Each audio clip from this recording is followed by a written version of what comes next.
नमोस्तु नमोस्तु। महाराज जी, हमें अपने बच्चे को घर का गमला नहीं जंगल का पौधा बनाना चाहिए ताकि उसे कोई खाद बीज नहीं भी मिल सके तो भी वो अपने जड़ को मजबूत कर सके और पनप सके। तो हमें अपने बच्चों में से क्या संस्कार देना चाहिए? पूरे समाज की तरफ से क्वेश्चन है कि वो हर क्षेत्र में बहुत अच्छा, वो अपने को मजबूत बना के घर का गमला बनाने की जगह जंगल का पौधा बनाना चाहिए।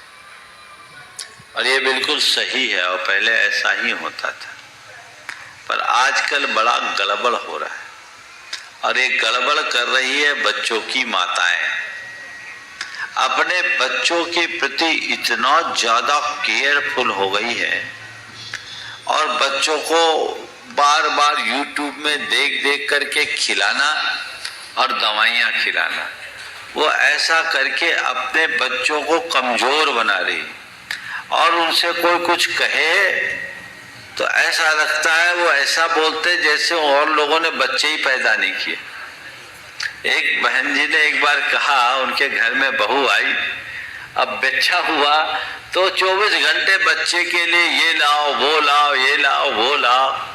उसने कहा कि बेटे थोड़ा बच्चे को खुले में रहने दो, उससे उसकी शक्ति बढ़ेगी, नहीं तो बच्चा कमजोर हो जाएगा, परिस्थितियों को झेलेगा नहीं तो कमजोर हो जाएगा। बोले नहीं मम्मी आप नहीं जानती। तो कहे तू तो एक पैदा की, मेरे तो 5-5 हुए, क्या हुआ भाई?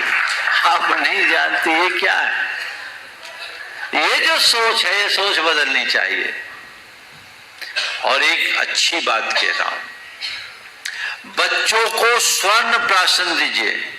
डॉक्टर विकास कहाँ है? थोड़ा सामने आओ, उस बच्चे को भी लेके आ जाओ, अगर आया है तो आ जाओ, आ जाओ। एक उदाहरण दे रहा है, मंच पे आओ। स्वर्ण प्राशन दीजिए। स्वर्ण प्राशन देने वाला बच्चा बहुत मजबूत होता है। मैं पूरे देश के लोगों को कह रहा हूं, हमारे यहाँ आयुर्वेद शास्त्र में स्वर्ण प्राशन की, ऊपर ले आओ, ऊपर ले आओ, स्वर्ण, उसकी माँ को भी ले आओ अगर पास में तो। स्वर्ण प्राशन की बड़ी परंपरा है और ये अगर बच्चों को दिया जाए, पहले बच्चों को कोई वैक्सीन नहीं दिया जाता था, स्वर्ण प्राशन दिया जाता था और बच्चों का रेजिस्टेंस बहुत अच्छा था। ये डॉक्टर विकास खुद डॉक्टर हैं, इनके पिताजी भी डॉक्टर हैं और इनकी धर्मपत्नी भी डॉक्टर है। इनका ये बच्चा ये बीमार रहता था, समझ गए? और इनको एक पेडियाट्रिशियन डॉक्टर नीलम ने, स्वर्ण जो ब्रह्मचारी बहन है, जो बहुत अच्छी बच्चों की शिशु रोग विशेषज्ञ भी रही है और आयुर्वेद को भी बढ़ाता, एमडी है, समझ गए, पेडियाट्रिक में, लेकिन पीडियाट्रिक में। और वो उसने इनको स्वर्ण प्राशन कराया और उसके बाद बच्चे के ऊपर क्या असर पड़ा, कब कराया, 1 मिनट में अपनी बात करूँ। नमोस्तु कैमरे की तरफ देख के। नमोस्तु महाराज जी, ये मेरा बच्चा है, काफ़ी ज़्यादा इसको एलर्जी थी, सर्दी जुकाम की शिकायत होती थी, बहुत ज़्यादा बीमार पड़ता था, हर 15-20 दिन में बुखार आता था, ऐसे काफ़ी तकलीफ होती थी। हमें किसी ने सलाह दी, दीदी है नीलम दीदी सागर में, वो स्वर्ण प्राशन का जो है सेवन कराती हैं बच्चों को, जो थोड़ी इनकी इम्यूनिटी वीक होती है। तो हमने इससे शुरू किया। उसके बाद हमने खुद इस चीज़ को, हम खुद दोनों डॉक्टर हैं, मेरी धर्मपत्नी डॉक्टर स्वाति जैन और मैं डॉक्टर विकास जैन, हम लोग भोपाल में डॉक्टर हैं। हमने उस चीज़ को खुद फील किया है और आज हम इसको बिल्कुल भरोसे के साथ कह सकते हैं, जिनको लगता है कि उनके बच्चों की इम्यूनिटी थोड़ी वीक है तो इसको जरूर सेवन कराएं, इससे बहुत ज़्यादा लाभ होता है। अभी कल हमने वंदना भी की, इतनी तेज वहाँ पर हवा चल रही थी, हमें बहुत डर था कि कहीं इससे फिर से बीमार ना पड़ जाए, लेकिन इससे बिल्कुल बहुत शांति से सब कुछ किया, बिल्कुल भी हमें कोई तकलीफ नहीं हुई इसके बाद। तो ये मेरा निजी अनुभव है कि स्वर्ण प्राशन से बहुत ज़्यादा लाभ होता है और जिनको भी ऐसा लगता है तो जरूर सेवन कराना चाहिए। कितने बार दिया आपने इससे? महाराज जी हम अभी कम से कम नमोस्तु महाराज जी, हमने इसे सबसे पहले पुष्प नक्षत्र में नीलम दीदी के हाथ से दिलवाया, उसके बाद हम इसको रोज देते हैं। उनने बोला है इसको 16 साल तक दो। हम जितनी भी मेडिसिन और सब, मेरे फादर, हम इसके साथ सब कर चुके थे, लेकिन जब से हमने अभी भी मैं निबुलाइजर रख के लाई थी कि पहाड़ से आएंगे तो इसको निबुलाइज करना पड़ेगा, इतनी ठंड है, लेकिन आप देखिए सर्दी भी नहीं हुई, लेकिन उसको ये एक उदाहरण है, हम जोरदार ओके भी, मतलब हम रिकमेंड करेंगे एलोपैथी के साथ साथ जो स्वर्ण प्राशन का रोल है, सबसे अच्छा एग्जाम्पल मेरा बेटा है सामने।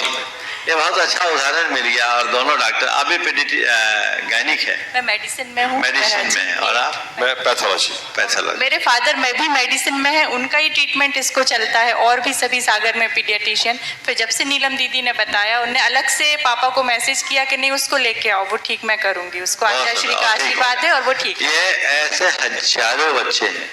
तो मेरा कहना है प्राकृतिक व्यवस्था के अनुरूप करें, बच्चों को बार बार न खिलाएं। जब तक बच्चा रोए नहीं, मचले नहीं, तब तक खाना न दे। अब आजकल माँ लोग पूछते रहती कुछ न कुछ। आयुर्वेद कहता भूख लगने पर भोजन दो। तो अब बाद में बोलते हैं आजकल हमारा बच्चा खाता ही नहीं है, तो बेचारे को खाने का अवसर ही कहाँ, भूख ही नहीं जाना। वो मिट्टी में खेलने दो तो मजबूत बनेगा। तुम शहरों में रहने वाले हाई फाई व्यवस्था में रहने वाले बच्चों और गांव में देखो घूरे पे खेलने वाले बच्चों में देखो किसकी इम्यूनिटी ज्यादा है। तो बच्चों को मिट्टी में खेलने दे। मेरे संपर्क में एक बड़े उद्यमी हैं, उन्होंने मुंबई में अपना घर बनाया तो नीचे के फ्लोर में पूरा अपनी पूरी बिल्डिंग बनाई और नीचे के फ्लोर में अलग से मिट्टी डलवाया। बोले इसलिए कि हमारे घर के बच्चे मिट्टी में खेल सके। तो सोच होनी चाहिए प्रकृति के साथ संसर्ग। तो बच्चों के भावनात्मक स्वास्थ्य का ध्यान रखें, उनके शारीरिक स्वास्थ्य के प्रति सजग रहें। लेकिन अन्नप्राशन की विधि अगर देते तो उनकी इम्यूनिटी बहुत मजबूत होगी। कई लोग हैं जिन्होंने अपने बच्चों का कोई वैक्सीनेशन नहीं कराया और आज 12, 14, 16, 18 साल के बच्चे हो गए, हृष्ट पुष्ट हैं, कोई बीमारी उनके पास नहीं आई। तो ये हमारी पद्धतियां हैं, उन पद्धतियों के अनुरूप करें। मेडिकेशन कम से कम होना चाहिए, क्योंकि दवाइयां देने से शरीर अंदर से कमजोर होता है, वो बाहरी परिस्थितियों से लड़ने में सक्षम नहीं हो पाता, डिपेंड हो जाता है। इसलिए जो तुमने कहा कि घर का गमला बनाने की जगह जंगल का पौधा बनाए जो हर बाधाओं से जूझ सके, तो ये व्यवस्थाएं हमें खुद को तैयार करनी। नमो